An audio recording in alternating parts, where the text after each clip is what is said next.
Ainda em recrutamento e seleção, então agora, como prometido, eu vou detalhar para você a descrição de cargos. Então, a descrição de cargos é um escopo do trabalho, ou seja, para cada cargo, qual é a uniformidade que eu vou ter na aplicação daquelas funções.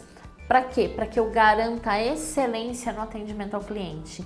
Porque se eu tenho uma esteticista, vamos dizer assim, que ela tem uma forma de trabalhar, aí eu tenho outra esteticista que tem outro jeito de trabalhar, eu tenho outra que tem outro jeito de trabalhar. O que vai acontecer? Você vai ter aquela esteticista que está sempre sobrecarregada. Por quê? Porque todo mundo só quer ser atendido por ela, porque ela tem um jeito melhor de trabalhar. Se você não sabe qual é esse jeito, né? Se você fala, nem eu tenho agenda igual a dessa esteticista, então coloque ela, mais pra frente eu vou te ensinar aí também a fazer treinamento, mas você pode colocar essa pessoa, entender o que você faz no seu dia a dia, né? Como você atende o cliente, ou você entra na sala com ela e vê o que ela faz, ou você consome um atendimento dela para entender o que ela faz, que você não faz e que as outras não fazem. Para quê? Para que você coloque isso como norma, como regra. Para esse cargo eu preciso que a pessoa faça isso, faça aquilo, arruma a marca desse jeito, disponha os produtos dessa forma, faça determinadas perguntas para o cliente, ou seja, você vai pegar aquela que é a mais requisitada, aquela que tem a agenda mais cheia e vai vivenciar como ela funciona, né, como ela faz, para criar essa descrição de cargo. Tá bom? Agora, se você já é a pessoa favorita do seu espaço, você descreve como você faz. E aí você vai descrever. Aqui nessa aula, embaixo dessa aula aqui, eu vou disponibilizar para você um modelo de descrição de cargos, onde você vai vivenciar aqui o que eu vou te mostrar, que é a primeira coisa que você precisa colocar. Qual é o cargo? Qual é o perfil desejado? Qual conhecimento eu quero que tenha? Como você está vendo aqui na tela, o que acontece? Vamos dizer que eu queira contratar aqui uma esteticista. Então eu coloco aqui, olha, que o perfil desejado é o seguinte: tenha formação técnica em estética com 1.200 horas ou que tenha formação superior, ok?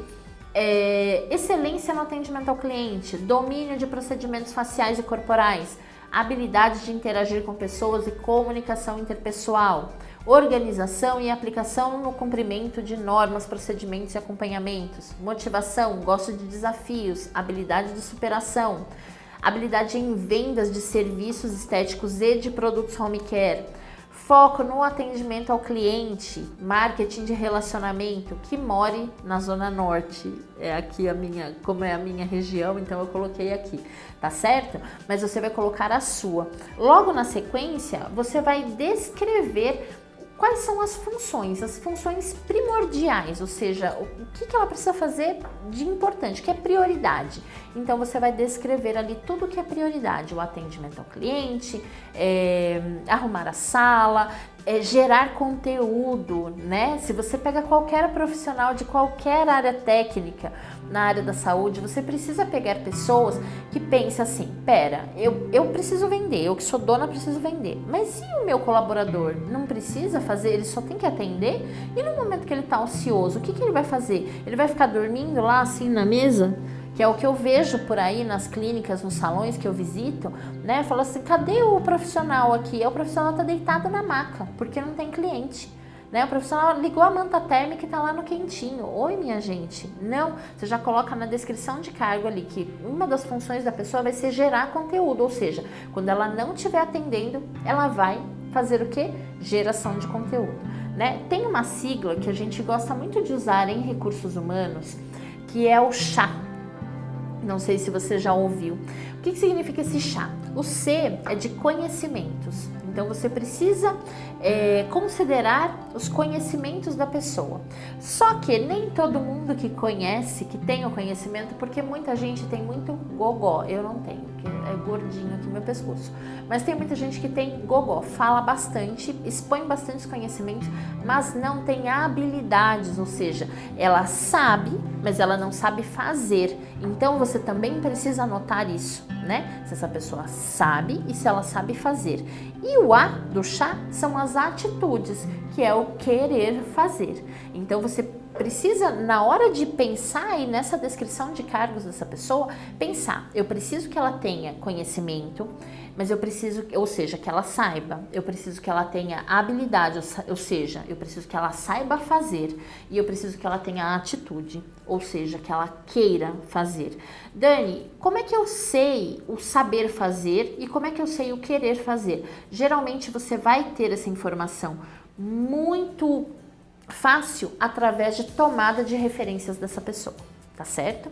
Mas voltando aqui para o perfil desejado, então você vai colocar o perfil, as atribuições principais, depois você vai colocar as secundárias. Vamos dizer que você esporadicamente precisa que essa pessoa visite uma segunda unidade que você tenha, por exemplo. Então, se ela vai fazer isso todos os dias, é uma rotina? Não, mas às vezes ela precisa ir, né? Às vezes ela vai precisar aprender um procedimento aí com você e ir para outra unidade treinar pessoas, então você precisa colocar como atividades secundárias, né? Ou atividades esporádicas. Então você tem as atividades principais, as secundárias e as esporádicas. Você vai definir de acordo com o que você quer que essa pessoa faça. Esse é um passo essencial, então eu quero que você pegue esse documento, você vai perceber que você tem uma planilha com um cargo, mas se você olhar aqui embaixo da planilha nesse Excel, quando você abrir, você vai ver que tem várias pastas com várias sugestões de cargos aí para o seu negócio, que você só vai renomear essas pastas e vai adaptar de acordo com a necessidade do seu negócio. Isso é só um modelo, um dos cargos está preenchido, os outros você vai preencher, você vai adaptar esse que está preenchido para a sua realidade e vai preencher os outros também de acordo com a sua realidade, ok? Então, a descrição da vaga é sempre o cargo, o perfil desejado, com todas essas atividades, o horário de trabalho, remuneração e benefícios igual ao seu anúncio. Quando você tem tudo isso em mãos, você definiu tudo isso, você tem o anúncio pronto. É aí que você tem o anúncio da vaga. De posse do perfil completo do anúncio da vaga, aí você vai buscar anunciar. Onde você vai? Nos sites especializados como Carreira Beauty, por exemplo, mas tem outros sites que não são especializados na área da beleza, nem na área da saúde, mas que também funcionam bem, como currículos.com, o Vagas, a própria Cato, enfim. E muitos deles, os primeiros anúncios você anuncia de graça, né? Então isso pode ser bem vantajoso para você. Nas redes sociais, o LinkedIn também é uma forma bem bacana de conseguir os melhores perfis. Nos perfis de personalidades, ou seja, de influencers aí do seu setor, como eu mencionei na outra aula, coordenadores de escolas e faculdades, né? Aquelas que são suas favoritas, que você fala, nossa, os alunos desse colégio aqui, os alunos dessa faculdade aqui são os melhores, para o caso de estagiários principalmente. Então você pode ir lá direto no coordenador ou nos professores que são ali os responsáveis por parcerias e tudo mais. Isso é bem bacana. E por último, é o meu pior favorito, assim, o que eu menos prefiro, que são as indicações.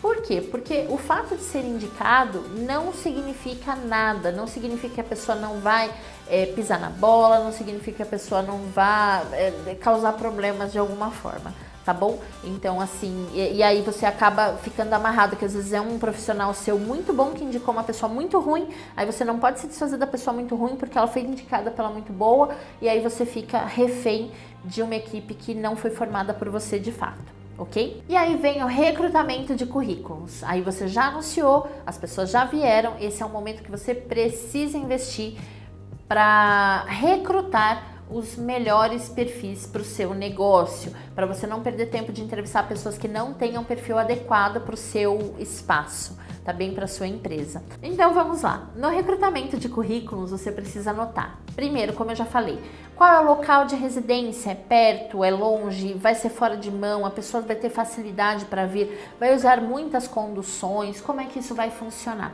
Então é importante, assim, você, por mais que você goste daquele currículo, se a pessoa mora do outro lado do planeta, não vai fazer o menor sentido você chamar essa pessoa, então descarta esse currículo.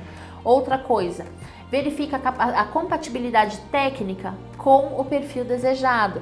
Se a pessoa não apresentar ali no currículo aquela capacidade técnica, vamos dizer, vou exemplificar aqui para você, que você precise em estética que a pessoa conheça determinado equipamento, ela conheça uma luz pulsada para epilação, vamos dizer. Ou se em cabelo, você precisa de um profissional cabeleireiro que conheça corte e bordado, um exemplo, né? É que ele tem essa técnica. Se não estiver no currículo dele, dificilmente ele sabe fazer, ok? Então você vai precisar bater ali, pegar o perfil que você desenhou, pegar os currículos e bater dado por dado, porque isso vai te garantir um recrutamento mais rico, mais amplo, mais certeiro, tá certo? Verificar a disponibilidade de horário de acordo com o perfil, porque muitas vezes assim, ao invés de você ter o colaborador que se adapta à tua vaga, é você que se adapta ao colaborador. Então verifica a disponibilidade de horário dessa pessoa, se bate com aquilo que você realmente precisa. Senão você vai dar um tiro no pé, vai contratar uma pessoa que não pode atender o horário que você gostaria. Aí que aconteceu? Você perdeu tempo, perdeu dinheiro, perdeu treinamento, perdeu uma série de coisas, tá bom? Verifique o chá, lembra que eu falei do chá? Que é conhecimento, habilidade e atitude. Então verifica, gente, se a pessoa tem isso. Como eu falei, que é o mais fácil de verificar, porque você perguntando para a pessoa, ela vai dizer, claro que eu sei fazer, e claro que eu quero fazer, mas tomando referências dessa pessoa nos empregos anteriores, ok? E se for estagiária, Dani, o que eu faço? Pergunta para a coordenadora, ou pergunta assim para a pessoa assim, quem são seus professores? Entre em contato com os professores, muitas vezes os professores conhecem muito bem os alunos, né? Eu sei porque eu já contratei muito estagiário e a coordenadora dizia assim, olha Dani, só vou te mandar minhas melhores alunas, entende? Então isso é muito importante. Pergunta para o coordenador, fala assim, mas essa pessoa ela tem proatividade, ela tem atitude? Pode perguntar, tá bom? Eles vão te falar a verdade, tá? Porque eles têm muitos alunos e poucos se sobressaem. Então procure contratar aqueles que se sobressaem, ok? Converse com o candidato por telefone, ligação, não é WhatsApp. No WhatsApp também todo mundo parece fofinho. Liga para a pessoa, de preferência uma chamada de vídeo. Essa chamada de vídeo não substitui uma entrevista pessoal, ok? Mas procure falar com a pessoa por telefone, porque se você é esse perfil de dono ou de gerente que precisa se ausentar, precisa frequentar outras unidades, precisa viajar ou tem outros negócios, ou tem filho, fica meio período em casa, seu trabalho é meio período, você vai precisar de pessoas que tenham habilidade para falar ao telefone, que tenham uma voz gostosa de ouvir, né, que fale com um sorriso na voz. Isso é essencial. Que a pessoa tenha. Então, se você já vai falar com uma pessoa, vai chamar uma pessoa para entrevista, ela já tem de telefone assim, tá bom, não posso na entrevista mesmo, é rodízio. Opa! Isso acontece muito. O que você tem para dizer para uma pessoa dessa? Que fala mal ao telefone, ela pode ter o currículo pintado com tinta a ouro. Se ela fala mole no telefone, vai interessar para você? Pensa nisso, né? Ai, Dani, mas hoje em dia ninguém fala no telefone, é tudo por WhatsApp. Ótimo. Então, aí a pessoa vai falar pessoalmente com seus clientes mole. Infelizmente a gente não faz esse procedimento não, senhora. Então, quer dizer, você já, num primeiro momento, no telefone, você já consegue verificar se a pessoa serve. Checa as informações básicas aí por telefone. Você tem filhos? Mora com os pais? É casada? Quantos anos tem seus filhos? Com quem você vai deixar seus filhos? Né? Que às vezes a pessoa vem lá da vila, sei lá onde, pega todo aquele trânsito para ter a entrevista contigo, aí chega na primeira hora que você vai ler o currículo, nossa, tem 3 filhos, meu Deus, não vai dar para eu, porque eu preciso de uma pessoa que tenha mais disponibilidade. Não que tenha problema a pessoa ter 3 filhos, mas às vezes pro perfil que você precisa que a pessoa tenha um pouco mais de disponibilidade, né? E aí você podia ter checado isso por telefone, no entanto só checou ali na hora da entrevista.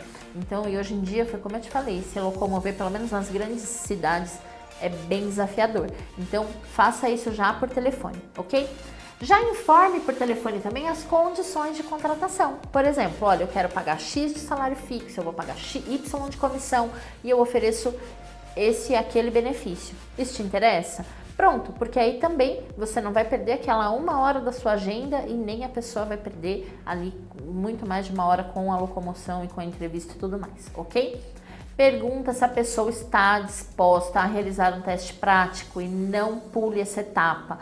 Faça o teste prático, vai fazer toda a diferença, né? Por exemplo, você vai evitar de pegar uma manicure que cutuca com a unha dela, mesmo a unha do cliente, né? Você vai evitar de contratar uma esteticista que de repente tenha a mão pesada demais quando a sua mão é suave, por exemplo, ou o contrário. Você vai evitar uma série de coisas que eu já mencionei aqui para você anteriormente, ok? E aí você marca a entrevista de acordo com a aceitação do candidato a todos esses itens que você conversou com ele, perfeito? Então, eu espero que você tenha anotado tudo, tenha assimilado tudo e eu te encontro na próxima aula.